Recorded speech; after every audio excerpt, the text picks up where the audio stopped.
करवाती चलूँ। वो CEO हैं द नूर प्रोजेक्ट के, जिसमें वो डिफरेंट कम्युनिटीज़ के साथ काम कर रही हैं, और हम इनसे जानेंगे कि वुमेन एम्पावरमेंट को किस तरह से लेकर चल रही है, क्योंकि इन्होंने अपना बहुत अच्छा एक प्रोजेक्ट लेकर चल रही है जिसमें ह्यूमैनिटी पे और पॉवर्टी पे बहुत ज़्यादा काम है।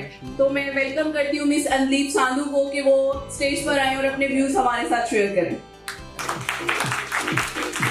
Just 2 days ago I came to know, and then I googled it, and you're doing an amazing job. The trainings, I think. I won't take much of time because I know तकरीरें बहुत मुश्किल सी होती हैं. This is really difficult to digest. So I'll just keep it light. As far as the my whole of my life, I have been a corporate banker. But 4 years ago, I switched my career, and now I am CEO of a trust, which is really, really near to my heart. But since childhood आपका एक brought up होता है, तो आप community work के साथ तो मैं involved थी ही थी. Rotary International, a colleague is also sitting here. आपका sports में भी मेरा बड़ा अच्छा रहा, क्योंकि empowerment सिर्फ vacation से नहीं है. It can be through sports, it can be through vacation and all. मेरी नज़र में जब वुमेन एम्पावरमेंट की बात हो, इट्स वेरी वास्ट टॉपिक. हम उसको कोई लेक्चर नहीं मैं दूंगी, मैं सिर्फ अपना पर्सनल एक्सपीरियंसेस भी शेयर करूंगी या जो मेरी ऑब्जर्वेशंस हैं. अगर एक खातून उसको एम्पावर होना है, सबको पता है प्रॉब्लम्स क्या हैं. ऑनेस्टली अभी भी कोई भी जो खवातीन है उनको अपने राइट्स ही नहीं पता होता. हम स्टिल, अब जैसे हमारा एक लीगल एड नूर प्रोजेक्ट का मैं बता दूं, we are working in various sectors. हमारा अपना स्कूल है, हमारा अपना फीडिंग सेंटर है जिसमें हम डेली कोई ऑलमोस्ट 2500 लंचेस सर्व कर रहे होते हैं. हमारे स्कूल जो है that is state of art, किसी भी बेस्ट स्कूल से वो कम नहीं है. And but it is equipped with all the facilities a person from the high society can enjoy. We focus on the character building, on the sports, on academics, everything. We have a food bank. Monthly we are giving away 350 rations. लेकिन उसके लिए we have a full-fledged monitoring and evaluation department. Then we have the legal aid cell, जिसमें domestic violence, everything is involved. जिसमें हम help करते हैं. ये जितनी भी सर्विसेज हैं, they are free of cost. We do not charge even a single penny for that. And then we have also our health clinic, our dental clinic, and within 2 months' time we are going to do groundbreaking ceremony for our hospital also. Then above all, because empowerment के हवाले से we have the vocational classes, and we are going to have a full-fledged vocational institute also. अभी जो हम इसमें कर रहे हैं उसमें ब्यूटिशियन कोर्स है, स्टिचिंग है, एम्ब्रॉयडरी है for the females, and then the computers जो वेब डिज़ाइनिंग. उसके बाद लड़कों के लिए इलेक्ट्रिशियन कोर्स है. जो फीमेल्स हैं उनके लिए हमने अब आगे गोइंग फर्दर, जो कि आजकल जैसे एम्पावर्ड आप हो, 10th तक आपको उसमें चाहिए होती है minimum requirement, that is web designing, graphic designing, virtual assistant Amazon, and इसी लड़कों के लिए AutoCAD वगैरह के जो courses we are going to start from 1st of April, and they all courses they are free of cost. Duration is 3 months, full day. तो इसमें सिर्फ हमारा मकसद उनको कोर्स कराना नहीं होता, उसके बाद जॉब प्लेसमेंट भी हमारी जिम्मेदारी होती है. मकसद तो एम्पावर करना है ना. एम्पावरमेंट क्या है? आपको बाइख्तियार बनाना है. तो एक देखिए, जो खातून है वो कैसे एम्पावर्ड होगी? जब वो इकोनॉमिकली स्ट्रॉन्ग होगी. ठीक है, आपको अपने राइट्स भी पता चल गए, सब कुछ हो गया. जब जेब में पैसा नहीं है, कौन सुनता है आपकी बात? आपको डिसीजन मेकिंग में इन्वॉल्व होना है. तो घर की डिसीजन मेकिंग में जब आप कमा रहे होंगे तो फिर इन्वॉल्व होंगे. मैं जनरल मेजॉरिटी की बात करती हूँ. 1-2 जगह अगर कोई scenario is opposite, we are not talking about that. तो आप इकोनॉमिकली एम्पावर होंगे तो कुछ होगा. तो इकोनॉमिकली पावर है जब आप देखें पैसा कमाएंगे. एक पढ़ा लिखा बंदा तो शायद भूखा मर सकता है, हुनरमंद बंदा भूखा नहीं मरता. ठीक है, तो आपको अब मैं आपको एग्जांपल लाइफ जैसे जो हमें चीज़ जो है ना विच कीप्स यू गोइंग, उसमें सबसे पहले जैसे हमारे नूर प्रोजेक्ट में अभी एक जहाँ हमारा प्रोजेक्ट है उसके 2 घर छोड़ के एक पार्लर खुला हुआ है। वो बच्ची हमारे वहाँ से उसने ब्यूटिशियन कोर्स किया and now she is running a parlour. एक वालदा ने पहले सीखा वहाँ से ये कोर्स, फिर बेटी ने सीखा and their father passed away. जब वालिद साहब दे पास्ड अवे, क्योंकि वो सीखा हुआ था, सो दे स्टार्टेड अर्निंग मनी। तो आप देखें, ये इसमें कोई दूसरी राय नहीं है कि बेटा इज इम्पोर्टेंट। अगर कोई ये कहता है कि ये नहीं है, and it is not for the वो क्या कहते हैं लोअर मिडिल क्लास या मिडिल क्लास या हाई क्लास, इट्स एवरीवेयर। बेटे की जो इम्पोर्टेंस है वो अभी तक हम उससे बाहर नहीं आ सके, but it will take time, लेकिन आई एम क्वाइट होपफुल। अब for example, I have 2 daughters माशाल्लाह, and I am so lucky and feel blessed to have 2 daughters।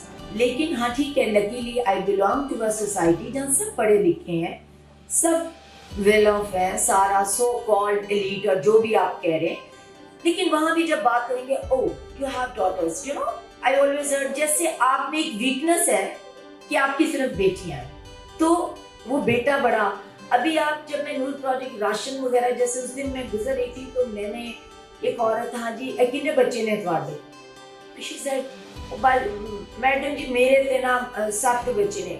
मतलब उसने इतना दुखी होकर कहा, फिर एकदम उसकी आंखों में एक चमक आई, मैडम जी पुत्र एक कोई है, यू नो, जैसे ये एक चीज है जो उसको एकदम बेस्ट है।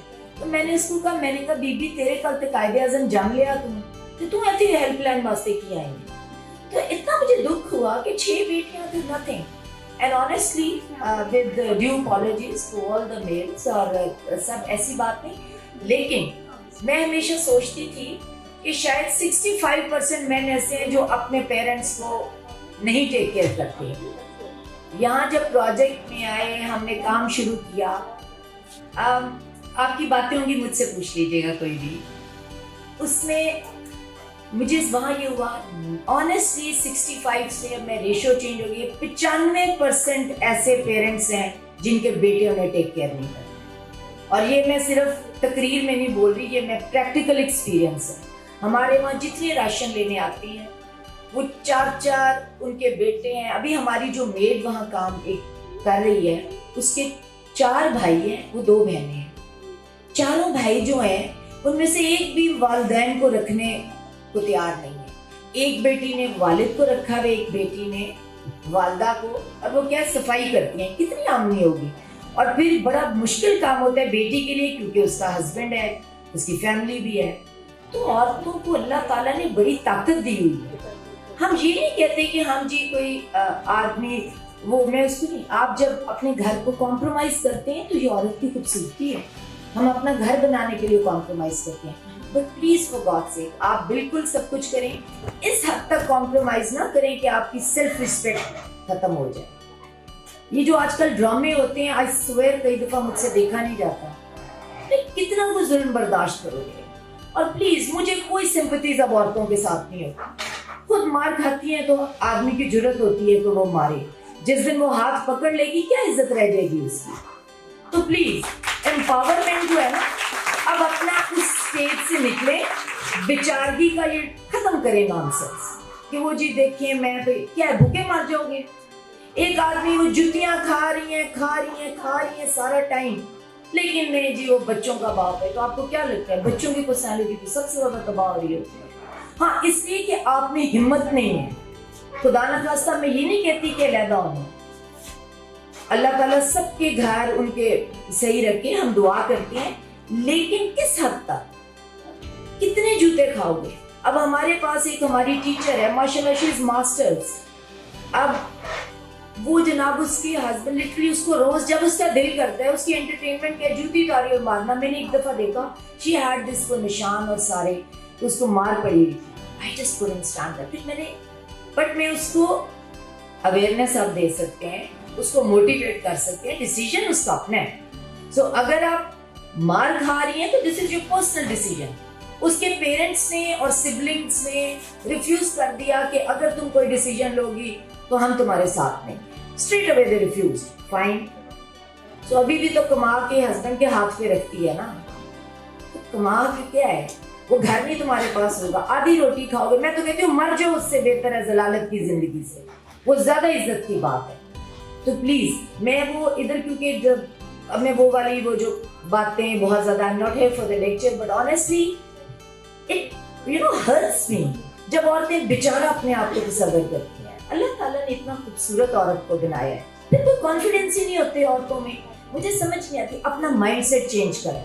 ऑनेस्टली आप ये शीशे के आगे खड़े होते हो और देखते हो, ओहो मेरी तो नाक टेढ़ी है, नहीं मेरे बाल देखो बड़े पतले हैं, मतलब अपनी आप बुराइयां देखते हो। Why don't you look at this? माशाल्लाह कितनी मैं खूबसूरत लग रही हूँ। Look at my eyes. अपनी अच्छी चीजों को देखो। जब तक अपने आप को you have to love yourself. अपने आप को प्यार नहीं करोगी, अपने में बिलीव नहीं करोगी, believe in yourself.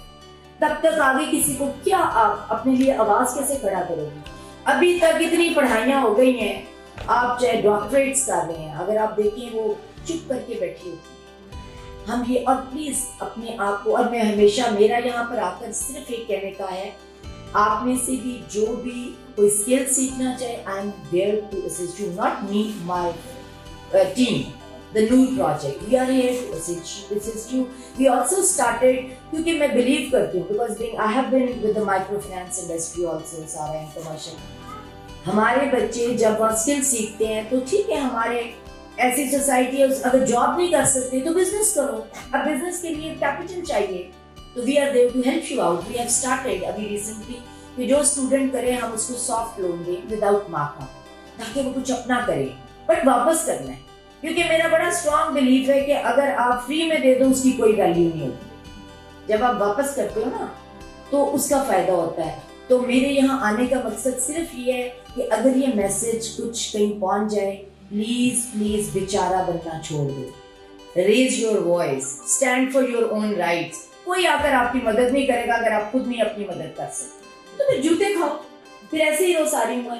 और अगर अपने आप को और बेहतर प्रोडक्टिव बनाना है, अपनी चाहते हो कि your voice should be heard, then empower yourself. और एम्पावरमेंट आती है, economic empowerment is the best way.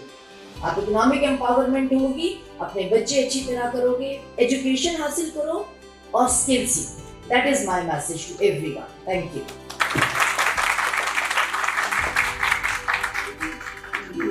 Thank you so much.